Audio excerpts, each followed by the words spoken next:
বন্ধুরা আজ আমরা কথা বলবো কলকাতা নাইট রাইডার্সের 2025-এর ওপেনিং নিয়ে। বলতে গেলে এই মুহূর্তে ওপেনিং প্লেয়ার কেকেআরের জন্য সবচেয়ে বড় সমস্যা হয়ে দাঁড়িয়েছে। বিশেষ করে ফিল সল্ট চলে যাওয়ার পর কেকেআরের ওপেনিং এ কিন্তু বিশাল বড় ভাঁজ ফেলে দিয়ে গেছে। চলুন দেখে নি কেকেআরের ওপেনিং এ কারা কারা আসতে চলেছে এবং কি পরিবর্তন হবে। তবে তার আগে কেকেআর কে মন থেকে ভালোবেসে থাকলে অবশ্যই ভিডিওটিতে লাইক করে কমেন্টে আমি কেকেআর লিখে দেবেন এবং ডেসক্রিপশন থেকে আমাদের হোয়াটসঅ্যাপ গ্রুপে যুক্ত হয়ে যাবেন। প্রথমেই বলি কেকেআরের ওপেনিং এ আসতে পারে কুইন্টন ডি কক।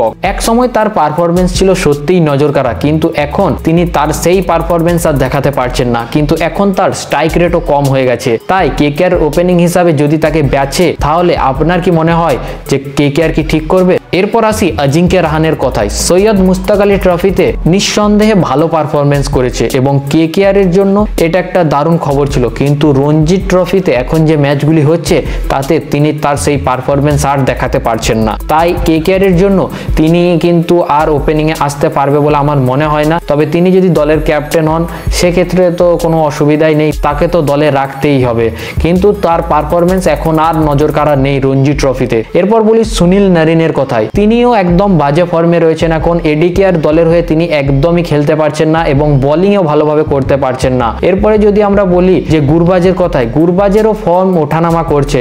কোনো ম্যাচে খুবই ভালো পারফরমেন্স করছে, আবার কোনো ম্যাচে একবারেই কিচ্ছু করতে পারছেন না। তাহলে কেকেআর এর ওপেনিং প্লেয়ারদের নিয়ে এই মুহূর্তে যে সমস্যাটা রয়েছে এটা কেকেআর এর জন্য কিন্তু বিশাল বড় সমস্যা হয়ে দাঁড়াচ্ছে দিন দিন। এবার কেকেআর কি করবে? কেকেআর কি নতুন কোনো প্লেয়ারকে তাদের দলে নেবে নাকি ওপেনিং পজিশনে দলেরই কোনো নতুন প্লেয়ারকে সুযোগ দেবে? আপনাদের কি মনে হয়? কমেন্টে অবশ্যই জানাবেন।